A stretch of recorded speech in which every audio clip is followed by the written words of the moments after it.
So welcome to the Nutrition Case Management Program. We're going to start off with just a little introduction to talk about why you should actually care about nutrition, although I'm probably preaching to the choir with this since you're taking this module, but we'll also go through why it's important to think about the economics of nutrition in pet foods and also how our technicians play a role in our practice day to day with our nutrition. So the Nutrition Case Management Program is going to be a great value to your practice. Every team member in the veterinary clinic is going to benefit from good nutrition knowledge. Everyone we come in contact with that has pets needs to know how to feed them and what the best course of feeding is. And so by taking this module and investing in your practice, you're going to better serve all of your patients, and you're going to better serve your clients. They're going to be getting the answers they've been looking for from you instead of getting it from the media or from the internet. And you'll become their source of knowledge, and therefore they're going to trust you more and feel like they're more educated than when they leave your practice than when they walked in. So I'm looking forward to helping you all as you go through the Nutrition Case Management Program, and it builds your practice so that you become better informed and can better educate your clients and all of your staff members too. So first we'll talk about nutrition as the fifth vital assessment. So can you think of any part of medicine that's not actually impacted by nutrition? So just take a few minutes, think about it. I bet you can't do it. Even radiology is impacted by nutrition. If we think about osteoporosis and different changes with bones and calcium, even radiology needs to know about nutrition. So we'll start off with our fertilized egg, where we all begin, and then moving on to being a fetus and baby, child, ultimately over to the end for all of us, which is death. But nutrition is going to impact all of these processes in every aspect of our lives and our patients' lives, from the time that they're conceived all the way to the time that they pass. Unhealthy eating and physical activity are now one of the leading causes of death in the United States. According to the U.S. Department of Health and Human Services, unhealthy eating and inactivity cause somewhere between 300 to 600,000 deaths per year. This is similar to the number of deaths caused by tobacco and 13 times more than what's caused by guns. So we have to start taking nutrition seriously. And your pet owners are going to be thinking about their own nutrition and expect the same out of you as veterinarians and the veterinary team. So how do we talk about nutrition in pets, and how is it going to impact our pets? We need to start thinking about nutrition as being the fifth vital assessment. And what I mean by that is we already know that every patient that comes into our door and has a physical exam needs to have their temperature taken, needs to have their pulse and their respiration monitored. We also now know much more about pain and that pets need to have a pain score done. Well, every pet also needs to have a nutritional assessment every time they walk into your door, because we already know every animal is going to benefit from it. And every animal has to eat, so they all need nutrition. So you want to think about doing a nutrition assessment on every pet, every time, and making nutrition your fifth vital assessment that you do in all of your patients. So a screening evaluation should be performed as part of every exam, and you're going to assess their current nutrition and the amount of food they're being given. You also want to look at their activity level and their age. Now, if you notice that there's a pet that's at risk, you can do an extended evaluation. So this is performed once you know there's some risk factor, such as being a geriatric or maybe a puppy or a kitten. Also, if they have an activity level that's maybe super high activity and they need a little extra, if they have a poor skin or hair coat, or if they're receiving some medications or dietary supplements that might impact their nutritional status. So this is an interesting graph looking at that pet owners want nutritional recommendations. So over here we have that 90% of our pet owners want you to tell them about nutrition. Now over here we have the pet owners who actually feel like they got some kind of recommendation from their veterinarian, and it's only 15% of pet owners. So there's a big disconnect. Pet owners want to know about nutrition, but they don't feel like they're getting it from their veterinarians. So this is where you and your veterinary technicians and the whole team in your vet clinic can make a big impact for your pet owners, because they want this information, and now you guys are going to have the tools to tell them the information that's correct.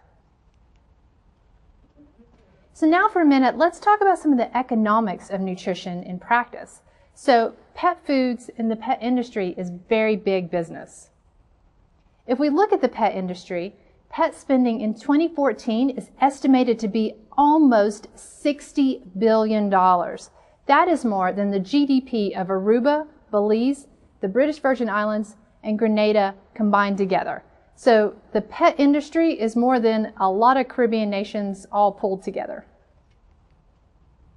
And spending isn't going down, it's going up. In 2014, we're projected to increase it by about 5% from just 2013. And pet services were the ones that showed the largest percentage of growth. So these are things like grooming services, trainers, things like that. And it went up about 6% from 2012 to 2013. Now, veterinary care is the second largest segment of the pet industry, and it also had significant growth in 2013.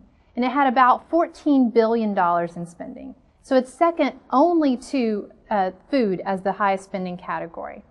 Now, the number of veterinary visits is down, but most pet owners are actually spending a little bit more on care per visit. And pet insurance is also expected to increase in 2014.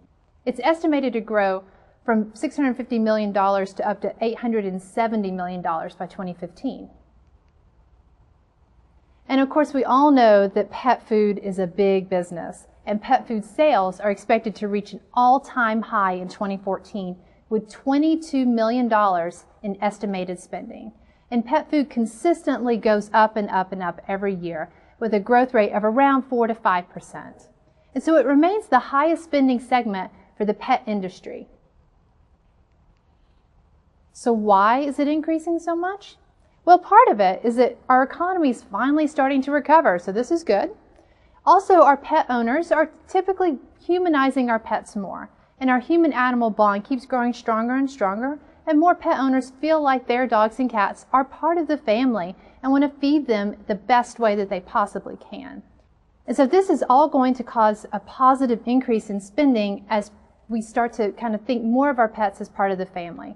And in fact, the president of the American Pet Products Association, said people are pampering their pets more than ever. So all of these trends are going to continue to increase. As a result, your clients and your patient owners are going to expect more and more from the veterinarian when it comes to informing them about nutrition and how to wade through this kind of murky waters of the pet food industry. The attitudes of pet owners towards pet foods and how they feed dogs and cats.